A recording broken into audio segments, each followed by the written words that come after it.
Kembali dengan pendalaman visi, misi dan juga program kerja dari para calon wakil presiden kita dengan memberikan pertanyaan yang telah dibuat oleh para panelis. Dan kami ingatkan kembali kepada seluruh hadirin untuk mematuhi tata tertib yang telah menjadi komitmen kita bersama. Kini kami undang ketiga calon wakil presiden untuk menuju ke podium. Silakan Bapak-Bapak.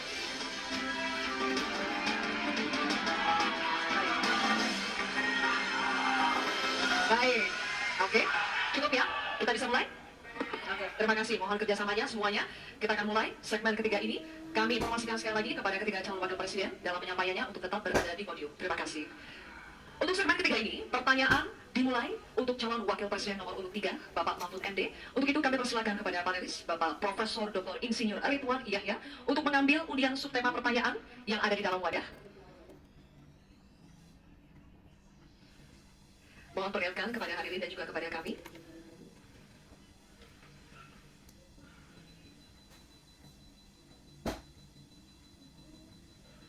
Subtemanya adalah masyarakat adat. Selanjutnya kami persilakan panelis Ibu Ruka Sombolinggi, SPMA, untuk mengambil undian daftar pertanyaan dari dalam wadah.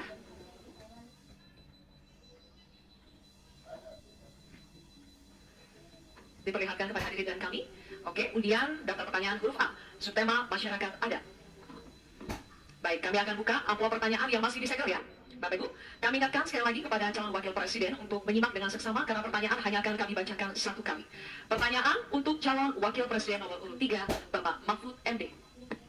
Kebijakan agraria dan sumber daya alam sering tanpa persetujuan masyarakat adat.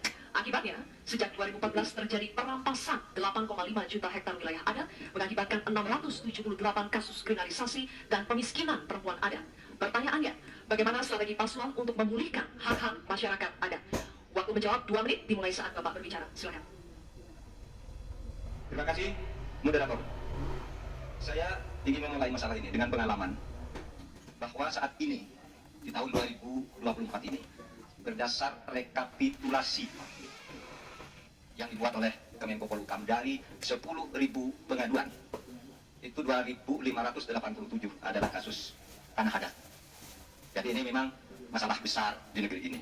Ada yang mengatakan, aturannya kan sudah ada, tinggal laksanakan, Anda semudah itu. Justru ini aparatnya yang tidak mau melaksanakan aturan. Akalnya banyak sekali. Itu 4 hari yang lalu ketika kami ketemu di KPK, saya ulangi.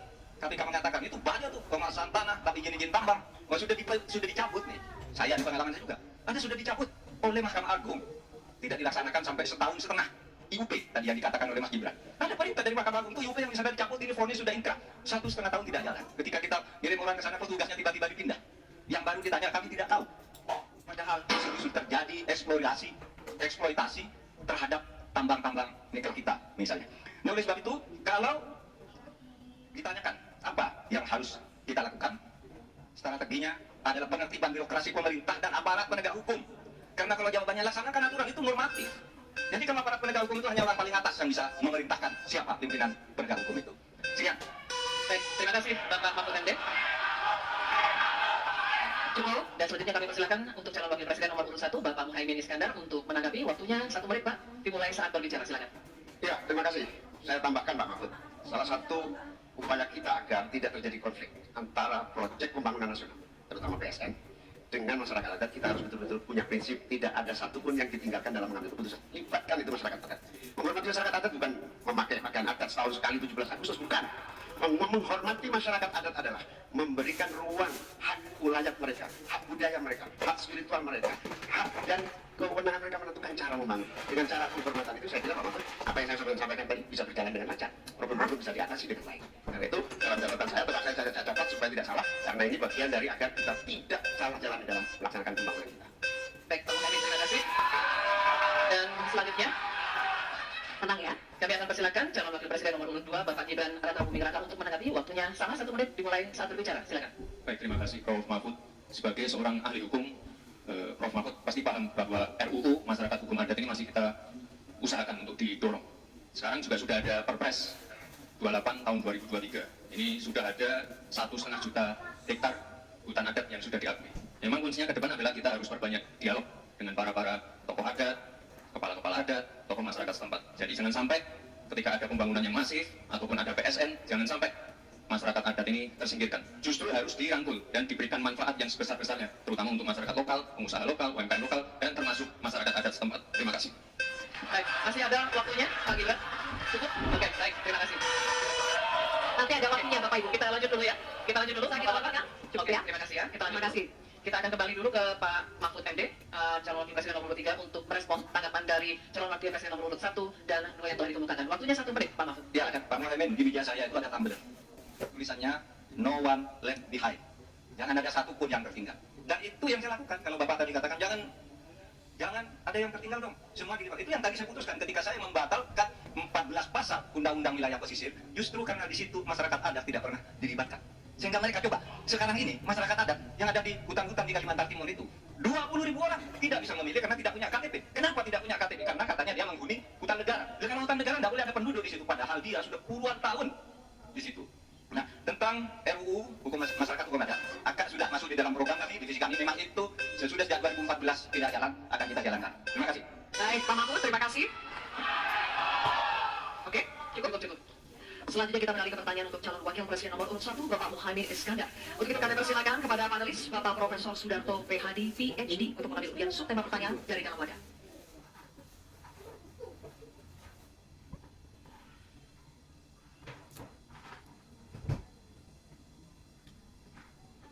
Mohon tunjukkan kepada hadirin dan juga kepada kami. Subtemanya adalah desa. Baik. Selanjutnya kami persilakan panelis Ibu Profesor Dr. Sulistiawati Irianto untuk mengambil undian daftar pertanyaan dari dalam wadah. Silakan.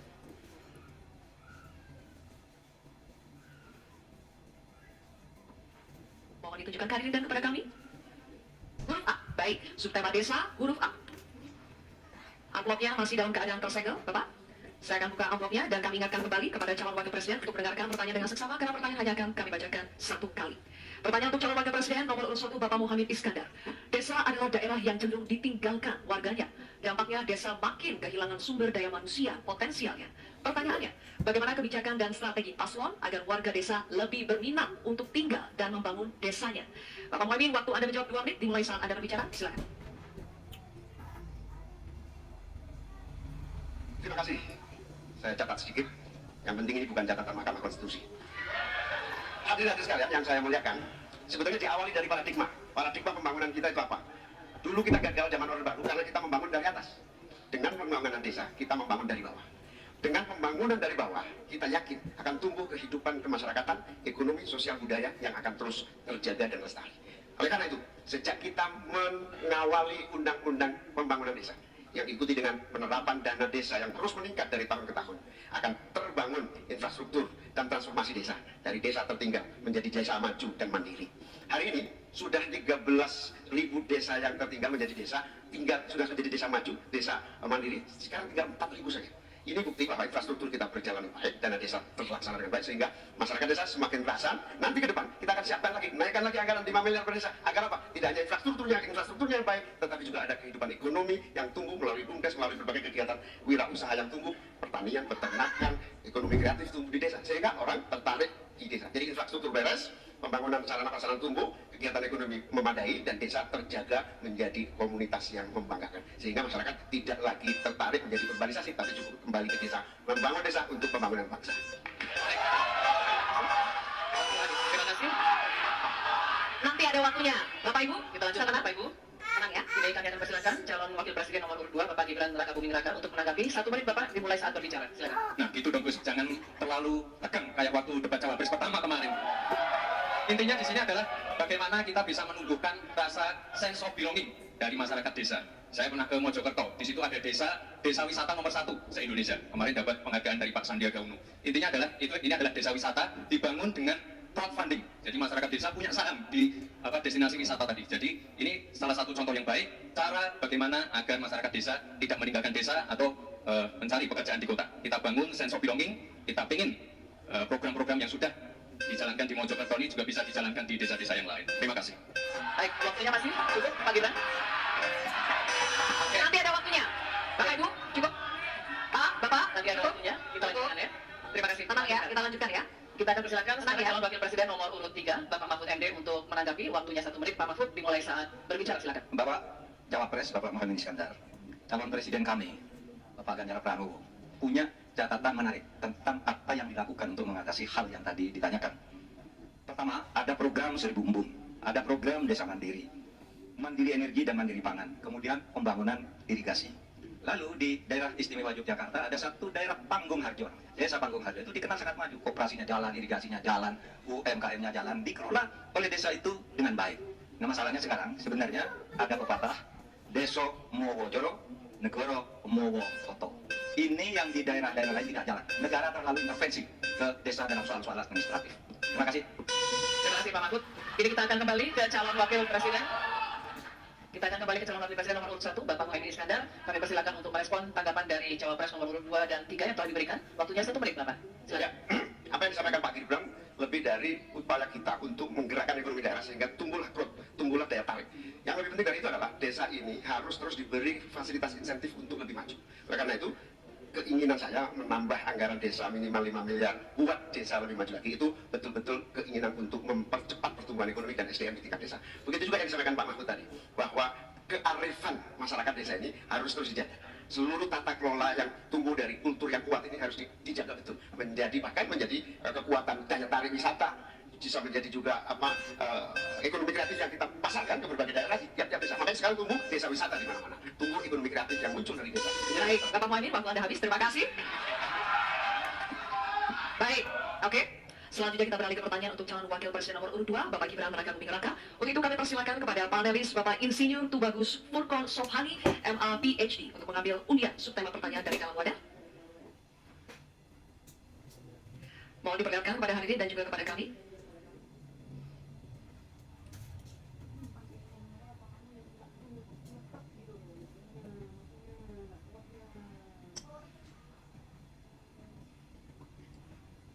Subtemanya adalah agraria. Baik, terima kasih. Selanjutnya kami persilakan panelis Bapak Dr. Ari Sujito untuk mengambil undian daftar pertanyaan dari dalam wadah, Bapak.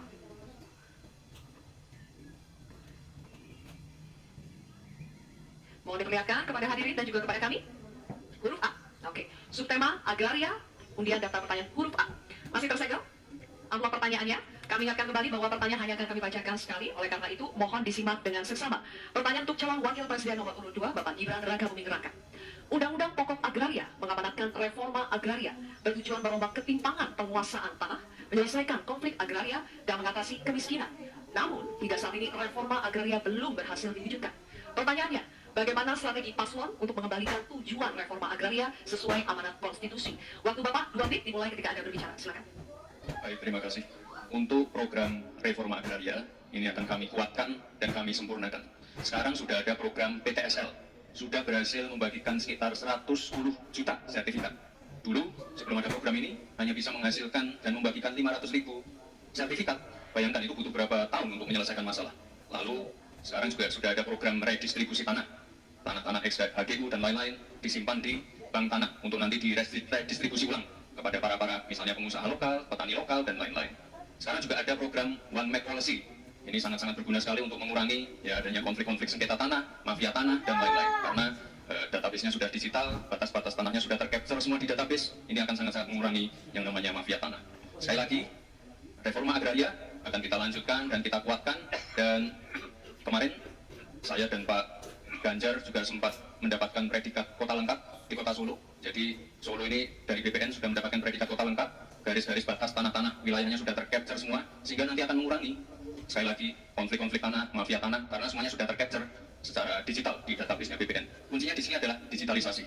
Dan tadi apa kota lengkap, One Map Policy ini sangat penting sekali untuk kita bagaimana nanti menyelesaikan konflik-konflik agraria ke depan. Terima kasih.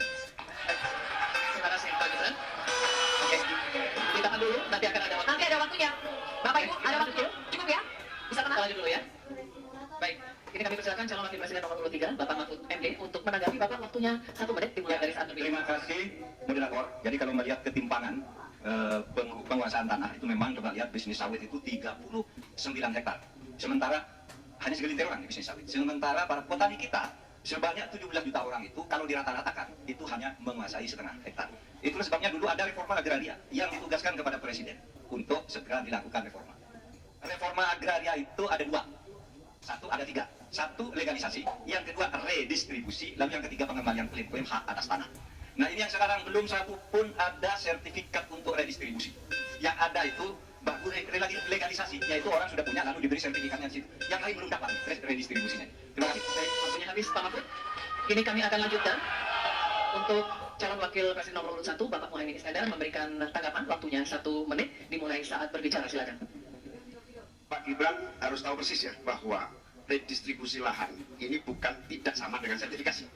Pemerintah sebetulnya sudah memiliki Perpres 86 tahun 2018 yang menentukan lokasi prioritas reformasi agraria. Sehingga sebetulnya sederhana, laksanakan itu dengan sungguh-sungguh, maka akan terdistribusi.